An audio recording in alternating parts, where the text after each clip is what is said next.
Zee 24 तास एक पाऊल पुढे।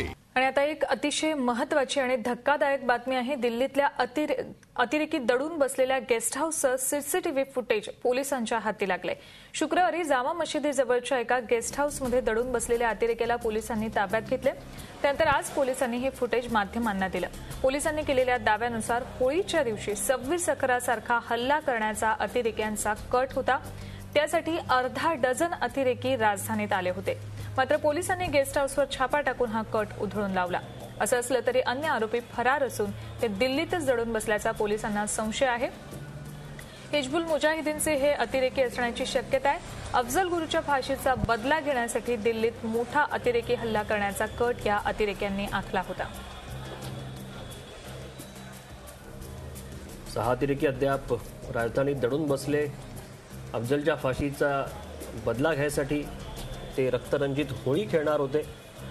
आपल्यासोबत आहेत आमच्या प्रतिनिधी रश्मी पुराणिक। रश्मी, काय नेमकी माहिती आहे? सीसीटीव्ही फुटेज पोलिसांच्या हाती आलंय।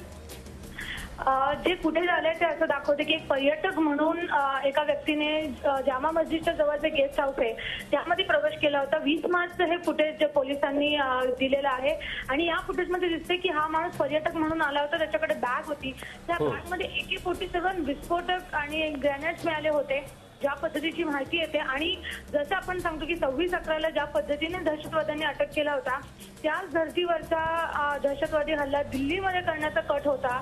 होळीच्या निमित्ताने आपल्याला माहिती आहे की उत्तर प्रदेश नॉर्थ इंडियामध्ये मोठ्या प्रमाणात होळी साजरी केली जाते।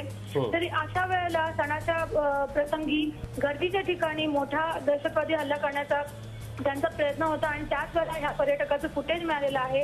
त्याबाबत सध्या शोध चालू आहे। पोलिसांनी हे फुटेज आजच रिलीज केले। नक्की रश्मी, आपण दिलेल्या सविस्तर माहितीबद्दल धन्यवाद। दिल्ली पोलिसांनी हा अतिरेक्यांचा कट उधळून लावला असला तरी काही अतिरेकी हे दिल्लीतच दडून बसले असण्याची शक्यता आहे। झी 24 तास एक पाऊल पुढे।